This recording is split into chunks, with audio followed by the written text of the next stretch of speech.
Hey guys, welcome back to my channel. We're 3/4 of the way through the year and I thought let's do a goal check-in. This is a great time to do that. And also I've been having some come to Jesus talks with myself. So stay tuned to find out what those are. Don't forget to subscribe to my channel down below. Hit the notification bell right next to that so you don't miss any of my future content. Hit the like button if you want to see more content like this. If you clicked on this video and you're new here, welcome. I'm so glad you're here. This is a great one to start with because this is going to be a very real, very true, very gut-wrenching, come to Jesus talk video, like I said. So I just think this is a good one to start on. But if you are new here, there are tons of videos you can go click through and watch. If you're not new here, welcome back. So I have been having, like I said, come to Jesus conversations with myself, like some real reality checks. And I had to go back to my goals from the beginning of the year to see what Carolen in that headspace was thinking. So in this video, I'm actually just going to talk about like my shopping goals. And so maybe I could hit on the other ones another time, but this one is the most important to me because it's the one that is the most intrusive into my life and I allow it to be and I don't want it to be. So my goals, I'm looking down here because I have my notes here. One was to wait X amount of days before purchasing something, AKA purses or littles. Work on saying no to things that are not on my wish list. And purses, I was only going to buy 4 purses this year if I have to, was what I wrote. So I had like a 1 in, 1 out question mark next to that because I thought, well, if I do 1 in and 1 out, and I'm keeping it the equal amount of purses. And I would say I've done closer to that. And actually I've probably sold more than I have purchased this year. I did try to keep a running list. I'll pop that in here. I tried to keep a running list of like bags and littles that I sold and bought this year, but I didn't always remember to write it down. So this is not 100% accurate, but it's pretty accurate. I also haven't been writing stuff down on these lists that were in the last like 2 months since we've moved because it's just been a lot of like with the moving and all of that. So the waiting X days before purchasing, sometimes I did that. I'm really still working on that one now. I have things on my wish list that I'm trying to wait on and trying to allow to simmer in my life. Work on saying no to things that are on my wish list. First, you have to have a wish list going in order to know what you really want. And with that comes the waiting, right? So you make a wish list and then you wait and you see like, do I still really want this? Do I not? I have not been great at that. I do have a wish list going, but it's like constantly rotating. So it's just hard. It's really hard to like look at the wish list and be like, oh yes, like I've wanted this for so long, because it's things that are like, it's constantly rotating. Does that even make sense? But there are a few things that I had on my wish list that I waited and then I did get. So I would say like some of the time did that. And then purses, only buy 4 new purses. Well, you saw the list, so obviously that one didn't stick. Like I said, the more 1 in, 1 out is more on par with kind of what I did this year. So I've had another moment of clarity, like I said, just like come to Jesus talks where I'm talking to myself. I'm looking at my collection of stuff and I'm like, what the heck am I doing? Like, why do I have all of these bags and littles? There's no way that I can use every single one of them. Now, there are a few littles that I will not let go at this point, which are my phone bonbons. Absolutely love. They're fantastic. I use them as a wallet. In fact, they are what I would call, I have found my wallet piece. If you know, you know. I also just sold what I said I would have forever, my Louis Vuitton compact zippy wallet. It's kind of my last Louis Vuitton piece.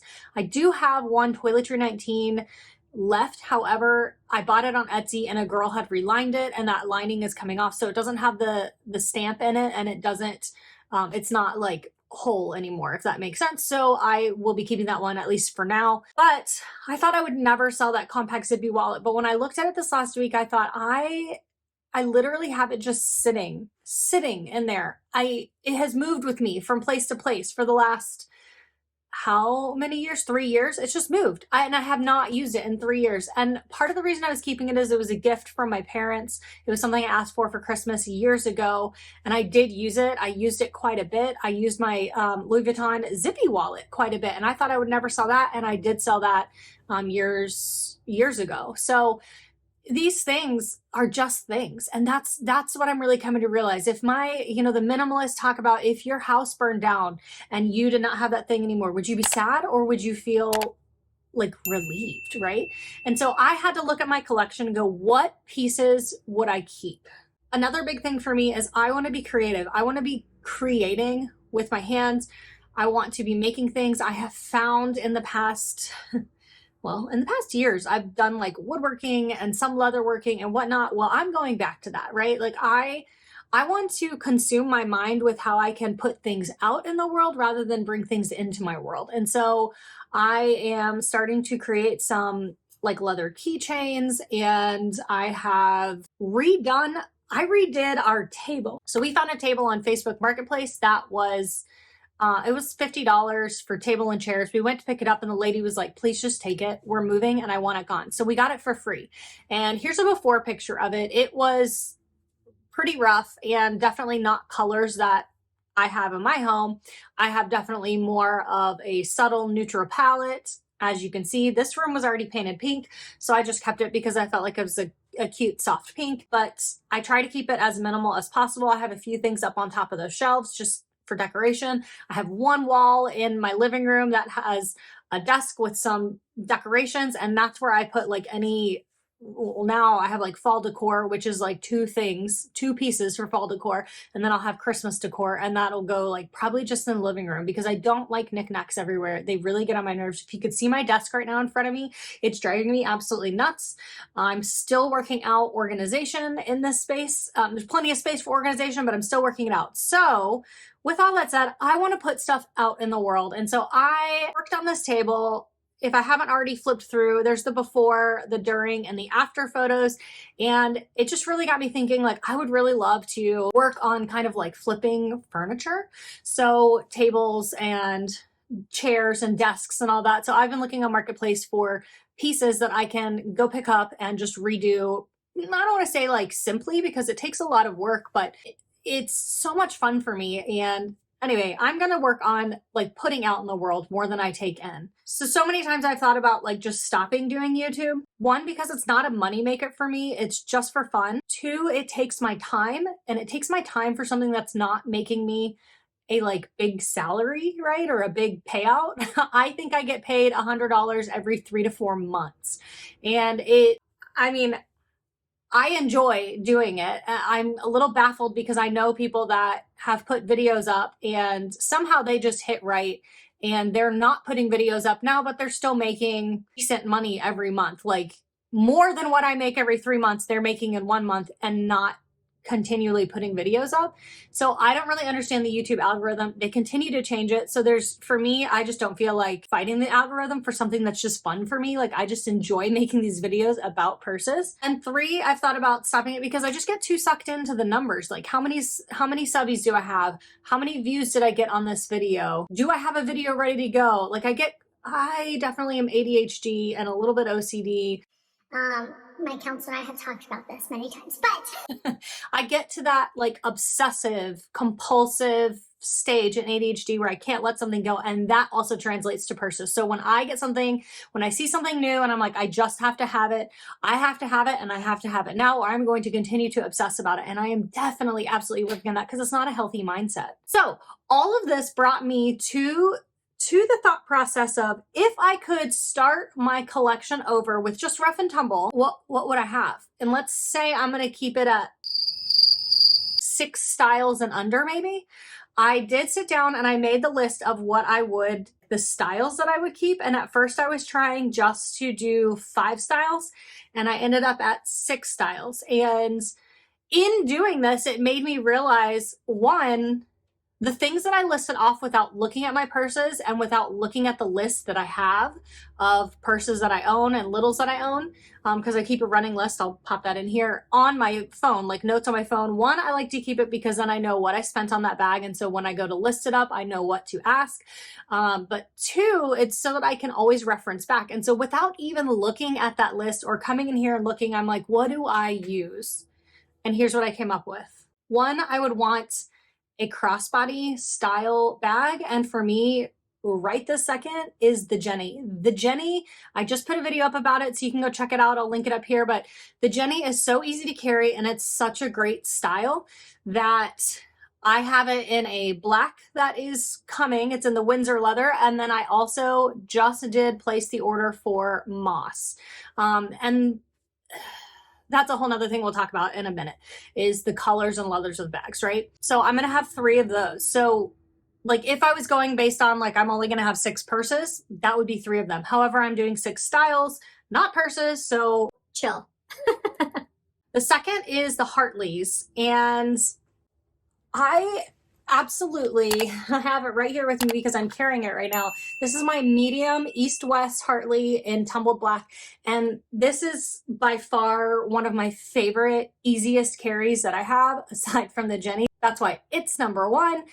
But this one to me is just another great carry. It leaves a little extra room for carrying extra stuff if I needed it. But overall, it's just an easy carry.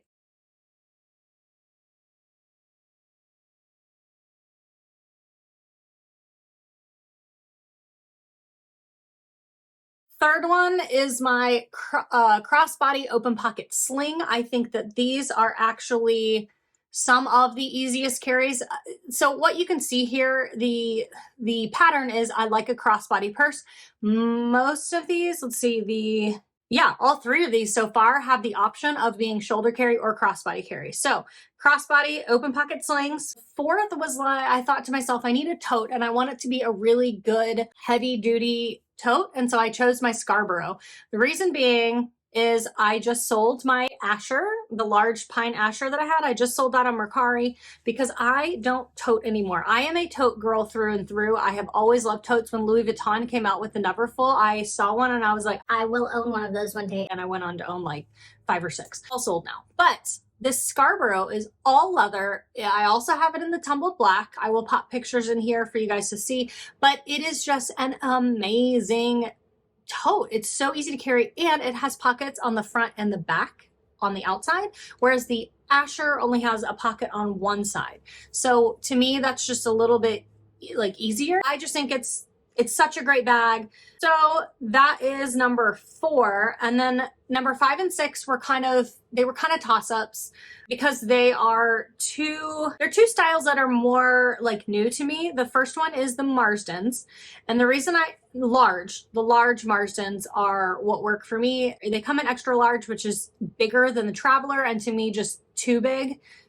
But it holds a ton, but it was just too big for me. And you can see that video if you want to go see it. But the large Marsden to me was the perfect size. I have it in Tusk, but my friend is borrowing it right now. And I have it being made in fire clay with a vault lining of Phoenix that I purchased and like had them put in it. So I don't have that yet. And the reason I chose those over the Travelers is because it has the outside pocket. And that is just so helpful to me to like carry my phone. And then the 6th one was a City Safari. And that would have to be in either the small or the medium for me. I customed a large and it was just way too big. So it also was canvas and not all leather. Now it would be a great travel bag. However, I feel like the medium City Safari is plenty big for travel for me. I also have a 1904 in medium that I did not include on this list. I also have a small 1904 I didn't include on this list. I have my Travelers, which I said I also did not include on this list. And I have small Breezes that I didn't include on this list. And looking at that to me says, maybe those are things that I need to reevaluate and see if I still want to have around. What I will do is carry those and see how I feel about that bag before I decide to let it go. I did just sell one of the 2 small 1904s that I had left because I got the Jenny, which was in saddle and kelp. The small 1904 that I sold was also in saddle and kelp, and somebody was looking for that exact bag, so I sold that to her. As for leather, so it's funny because it's hard. Like, this is part of the journey of finding out what you like, is trying different style bags in different sizes and different leathers, which means that there are a gajillion bags for you to try, right? You could have a small in saddle, you could have a medium in tumbled black, and neither of those work for you, but then you get the small in tumbled black and the medium in saddle, and you're like, oh my gosh, this is perfect. it has the right drape, this has the right amount of like rigidity to it. There's just there are just a million things to try, which is where buy sell trade is so helpful, because there you can try it for less money. And as you saw the list, I had gone through so many bags that just, some of them you just can't even put your finger on, like what is it about that bag that works or doesn't work. And some of them I can't put my finger on. Some of them I know immediately, I do not like this leather. I don't like the feel of it. To me, I'm going to have some people that hate this opinion, but plunge leather to me just feels cheap. It's a lamb. It's not a cow hide. And so for me, I just don't like that feel. I like distressed leathers and Mont Blancs. Those are the two that I've really narrowed down that I absolutely love. Absolutely love. Fire clay is distressed. Tumbled black is distressed. Saddle is a Mont Blanc. Falcon is a Mont Blanc. Selkie is a weird one. I'm not sure what that qualifies as. I would almost put it in a distressed leather, but I'm not 100% sure. So if you know what Selkie leather is, put it down below. But these are the things that I've just really narrowed down for myself and that I really need to pay attention to in the future as I'm purchasing. This is not a video saying that I will never purchase purses again. This is a video saying I'm really working on being mindful of what I'm purchasing and why. So when I figure out that a bag doesn't work for me, I really need to figure out why it is that that bag isn't working for me. Does that make sense? So for me, if I could start over, I would be much more selective. I would absolutely work on that ADHD, OCD, compulsion piece of myself, which I am still working on. And now I have more knowledge based in and around the leathers and the styles of what I like and what I don't like. And so now I can make a much more informed decision, which is really hard. But this is why I have so many videos out about these purses. So if you are searching and trying to find the leather that's right for you or the style that's right for you, please go back and check out some of my videos. Search YouTube, because there are other people that put videos out about these bags and are extremely helpful. And just take your time. I can't stress enough. Take your time. And remember that these are just bags. These are not things that make you you. These are not things that bring you value as a person. Ultimately, for me, what brings me value is knowing that I am loved by God and that He is my Savior. And that is something that, like, truly, I could sell every bag and know that I am still worthy. I don't know where I got this notion from, but so now that I've done this video, now that I've like fleshed it out in the video really with you guys, it helps me to take a step back and look at the things that I couldn't even remember I had in my collection and see, is that something that I really, really like and enjoy carrying? Like my small breezes are something that I just carried. I just carried both of them and I love them. I love carrying them. They're an easy carry, but I have two. And do I need two? I know for myself that I like to have black, brown, and like a neutral leather. At this point, I have the swatch right here. At this point, moss is that neutral leather for me. It's such a gorgeous green, and that's why I had a Jenny made out of it. I'll have the saddle, I'll have the Windsor, which is a black and a brown. So just stuff like that. Do I need every bag in black, brown, and a color leather? No, because 9 times out of 10, for sure 8 times out of 10, I'm carrying a black or brown purse. And guess what, you guys? They all carry my stuff the same way. Essentially the same way. They get my stuff from point A to point B. I have also become a much more minimal carry person, so I don't need as big of bags. I like to have a couple of larger bags, just in case for travel, right? Like the minimalists also talk about like the just in case rule. Do I have this just in case I need it someday because I'm fearful that I won't be able to get my hands on it again? Definitely something to think on.